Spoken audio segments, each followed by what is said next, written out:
Muy buenas noches. A continuación daré la presentación de mi equipo. El nombre de la institución es Centro de Estudios Universitarios Tierra Caliente, extensión Tixla. Asignatura Enfoque Conductual. El tema que a nosotros nos tocó exponer es el conductismo radical de Skinner, a cargo de la maestra Irlanda Mariani Cristerna Bautista. Los integrantes son los siguientes: Magdalena Orihuela Pérez, Alexis Santiago Guerrero, Edelmira del Moral Miranda y su servidora Idalia Cicatl Marcos.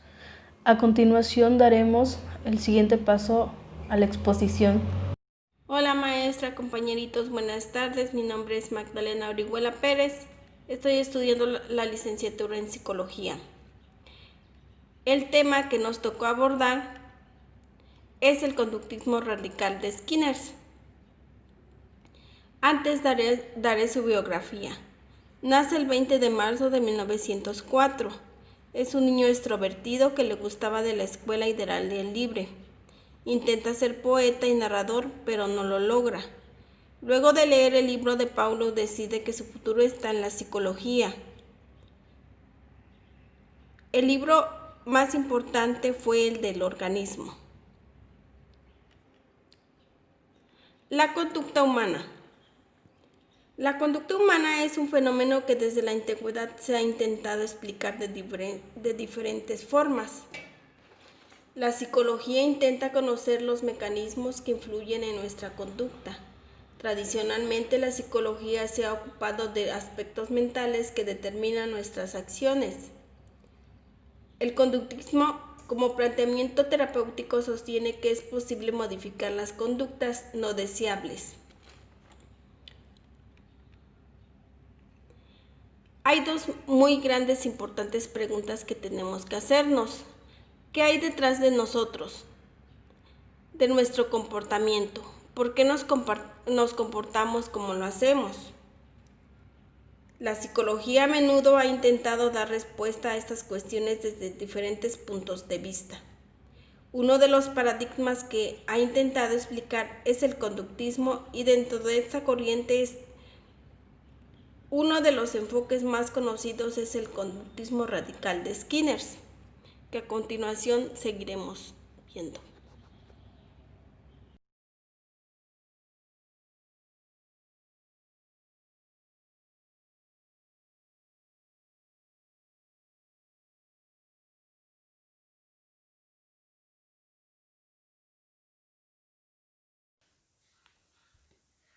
Bueno, a mí me tocó el subtema la perspectiva de Skinner, el conductismo radical.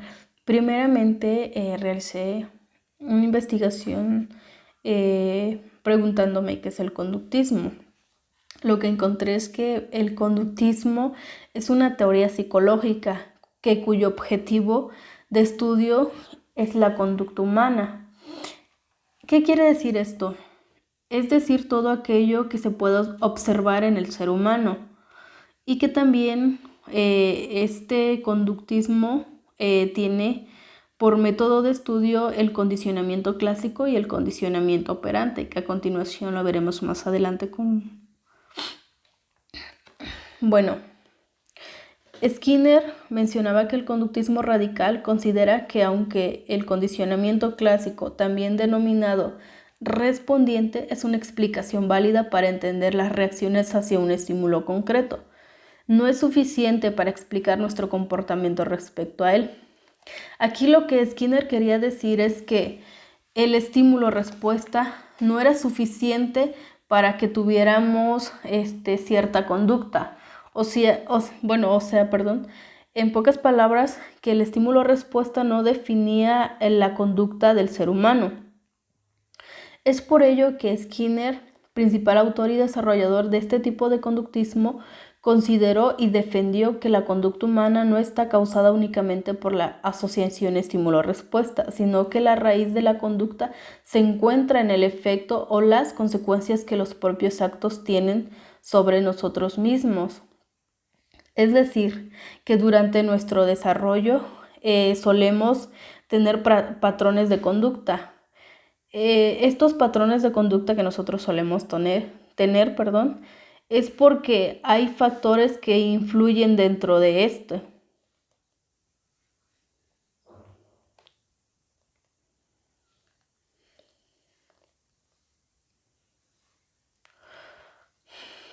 Skinner mencionaba ahí en el texto que la mente y los procesos intelectuales son considerados como elementos existentes, pero que no resultan explicativos de la conducta y su estudio resulta improductivo.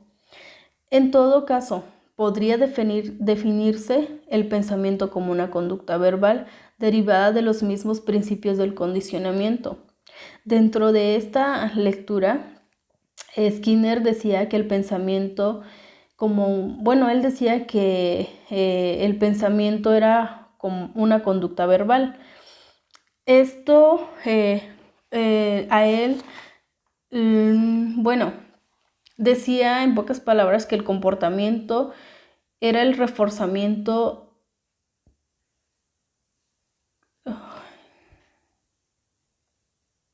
Ay, perdón, se me pasó. Bueno, lo que él decía del pensamiento verbal es que el comportamiento era un como reforzamiento que estaba mediado por la intervención de otra persona. Es decir, aquí pongo un ejemplo, ¿no? Aquí el estímulo no verbal es el cachorro en esta imagen, en este caso. La respuesta es aquí el niño. ¿Por qué? Porque el niño ve al cachorro y empieza, ¿no?, a pensar. No se lo dice a su papá en ese momento, pero él está pensando. Dice, Juan ve al perro en la calle y le dice a su papá, mira papá, es un perro. Ahí ya ahí le está dimensionando y está llevando a cabo la respuesta. En el otro recuadro dice consecuencia, reforzador generalizado. Ahí el papá le contesta, sí, es un perro Juan, muy bien. Este es un ejemplo de una conducta verbal donde está interviniendo, se puede decir, otra persona, que en este caso sería el perrito, en el que interviene. Aquí nos mencionaba que para Skinner el conductismo radical, la conducta y su persistencia o modificación dependen de lo que ésta pueda provocar. En esto, Skinner mencionaba que si una conducta tiene consecuencias favorecedoras para nosotros, tendremos a volver a repetirla, mientras nosotros tengamos un beneficio, claro. En esta imagen que yo puse fue donde, pueden observar que una mamá está como hablando con el niño, ¿no? Él tiene su mochila y unos cuadernos. En esta yo me estoy imaginando que la mamá le está dando como un premio porque puedo observar que es como un juguetito que ahí tiene. El niño, al realizar sus tareas y al cumplir con todo eso, la mamá lo premia. Entonces él ve que lo está premiando, lo está favoreciendo, él va a tender a hacer las tareas o a portarse bien para que la mamá lo premie. Ahora, lo contrario de esto es que la conducta tiene como consecuencia que suframos un daño, la heredemos con menos frecuencia o la viviremos. En esta imagen lo que yo puedo observar es que el niño a lo mejor no se portó bien, no sé, pudo pasar algunas cosas, ¿no?, para que él recibiera como un castigo. En este caso yo creo que el niño ya no volverá a portarse un poco mal para que no reciba otra vez el castigo. Nos menciona aquí, la aportación del conductismo radical ha sido impredecible en el desarrollo del estudio científico de la conducta. Sin embargo, esta perspectiva tiene el inconveniente de al menos originalmente no tiene en cuenta otros factores como la motivación, las emociones, la inteligencia o la personalidad del sujeto. Es decir, que para Skinner, estos factores como la motivación, las emociones, la inteligencia o la personalidad no eran tomados en cuenta él para su teoría. Él no tomaba en cuenta estos factores que estamos mencionando nosotros.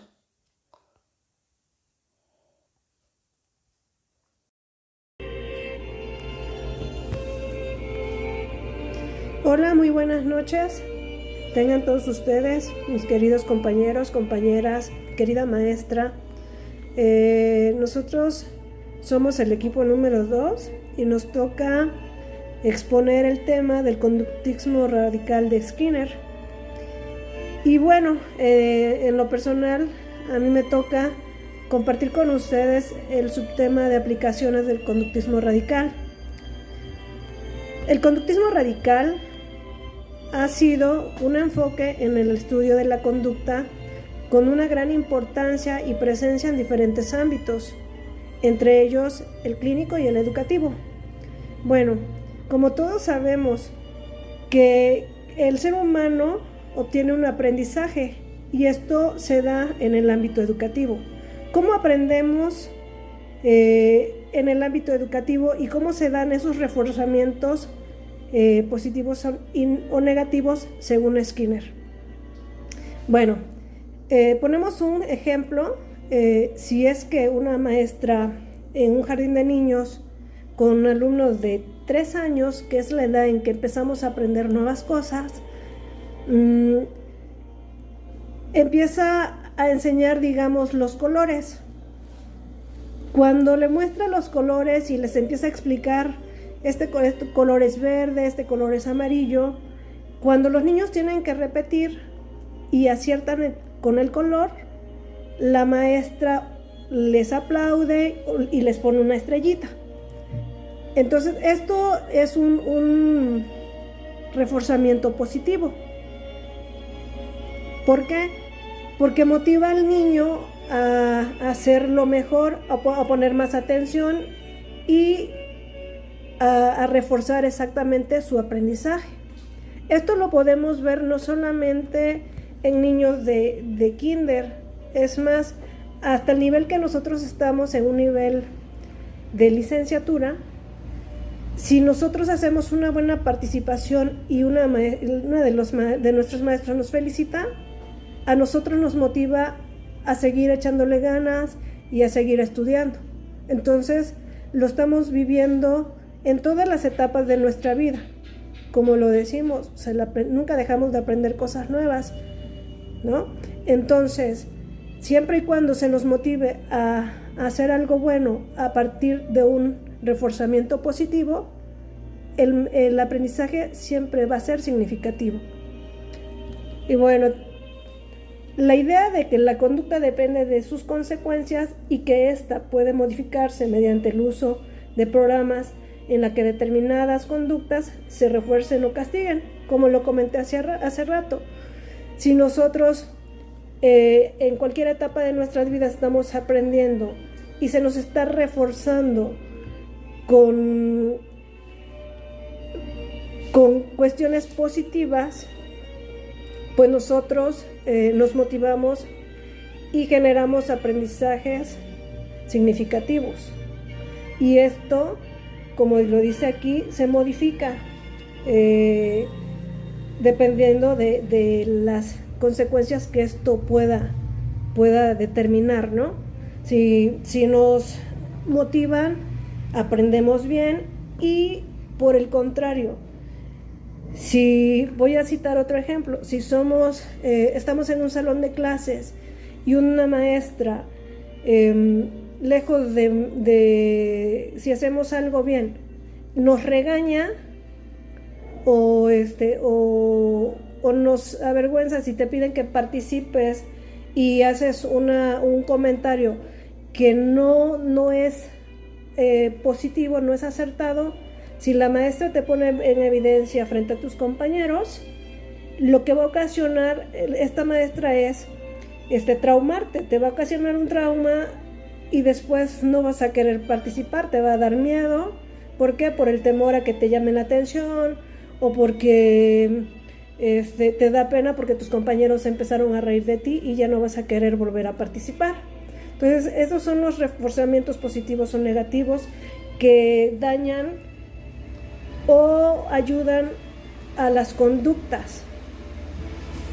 Pasamos al siguiente. No, el anterior. Bueno, en la teoría del conductismo se emplean dos variantes. lo que decíamos que analizamos las semanas pasadas, que era el condicionamiento clásico, y el que estamos analizando ahorita, que es el condicionamiento operante. Tantito.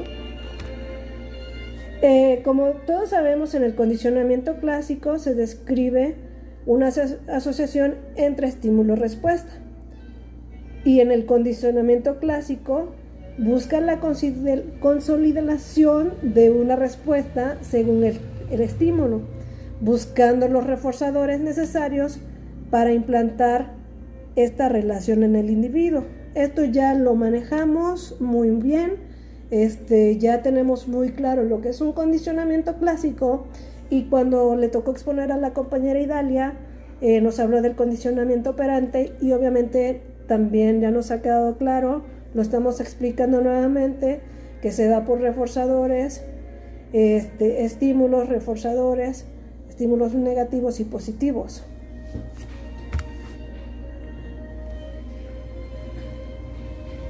Bueno, para esto pues tenemos que hablar, hemos estado hablando de los condicionamientos, el clásico y el condicionamiento operante, pero ¿quiénes fueron los psicólogos o los grandes investigadores que nos llevaron a conocer estos tipos de condicionamiento? El padre del conductismo es Pavlov. Fue el que dio inicio a la investigación del condicionamiento clásico. Quien le sigue fue Watson, y actualmente fue Skinner con su condicionamiento operante. Ahorita les voy a explicar qué tipo de investigaciones y qué utilizaron para ellos basar su investigación y sus resultados. Iniciamos con Pavlov. Pavlov es quien comenzó a trabajar con el condicionamiento clásico. Ahorita les voy a dar un breve repaso del que nosotros de hecho ya conocemos, pero bueno, vamos a hacer un breve repaso y un recordatorio de lo que fue el condicionamiento clásico. El condicionamiento clásico sabemos que se da por estímulo-respuesta. Y bueno, Pavlov lo hizo a través de un perro. En el primer cuadro tenemos el condicionamiento, antes del condicionamiento, donde se le da la comida, que nos ayuda como un estímulo incondicionado. La respuesta es la salivación, que es una respuesta incondicionada. En el cuadro 2, donde le pones un sonido al animal, al perro, y el estímulo es neutral. ¿Por qué? Porque no lo ha relacionado con nada. Aquí no hay salivación. ¿Por qué? Porque nada más escucha el sonido, pero no sabe ni qué onda, no lo relaciona ni lo asocia. Entonces la respuesta es no condicionada. En el cuadro 3 le ponen el diapasón, que no es más que un instrumento que genera un sonido, y ya le ponen la comida. Entonces el perro relaciona el sonido con la comida y empieza a salivar. Aquí se da una respuesta condicionada. En el cuadro 4 dice después del condicionamiento. Aquí se da un sonido que es el estímulo condicionado y genera la respuesta, que es la salivación. Esto es la respuesta condicionada, y aún sin haber alimento, nada más con que escuche el sonido, el perro saliva. ¿Por qué? Porque asocia el sonido con la comida. Y bueno, esto fue el condicionamiento de Pavlov. El condicionamiento que utilizó Watson dice que él pensaba que los humanos ya traían desde su nacimiento algunos reflejos y reacciones emocionales de amor y furia, y que todos los demás se adquirían mediante la asociación estímulo-respuesta. Él basó su experimento en el niño, el pequeño Albert y la rata, que más que rata, aquí yo digo e insisto que es un conejo. Pero bueno, el experimento de Watson. ¿Qué es lo que hizo Watson? Él puso al bebé y le llevaba la rata. El niño no se asustaba al ver la rata, al contrario, le causaba gracia, se emocionaba, la agarraba. Entonces él, al ver que no le producía ningún temor, lo que hizo fue volverle a llevar la rata, pero ya le agregó un sonido, que fue un balazo. Entonces el niño, al escuchar el balazo, pues se asustó con el sonido. Esto lo asoció, cuando le vuelven a poner a la rata, el niño recuerda el sonido, asocia la rata con el sonido y llora, se asusta. Entonces, ese fue el gran experimento de Watson. Y bueno, ahorita vamos con lo que estamos hablando, que es Skinner. Skinner dio sus estudios hacia condicionamiento operante. A diferencia de Pavlov y Watson, él trató de reforzar o eliminar las respuestas deseadas. El condicionamiento operante, como podemos ver, tiene varios elementos, como son estímulo, refuerzo, positivo, negativo, castigos. Esto es el condicionamiento operante. Y todo va esto a reflejarse en la conducta. Y pues bueno, esto es lo que hizo Skinner, que hizo un estudio a través de un experimento a través de una rata, donde él oprimía unas teclas y le salía comida. Entonces esto para él era un reforzamiento positivo. Entonces la rata volvía a oprimir y le salía comida, era el estímulo. Pero hicieron la otra prueba del reforzamiento negativo, ¿no? Al ver que oprimía, picaba y picaba las teclas y ya no salía nada de alimento, pues fue un reforzamiento negativo y él ya no volvió a realizar lo mismo. Entonces ahí fue donde Skinner basó su experimento.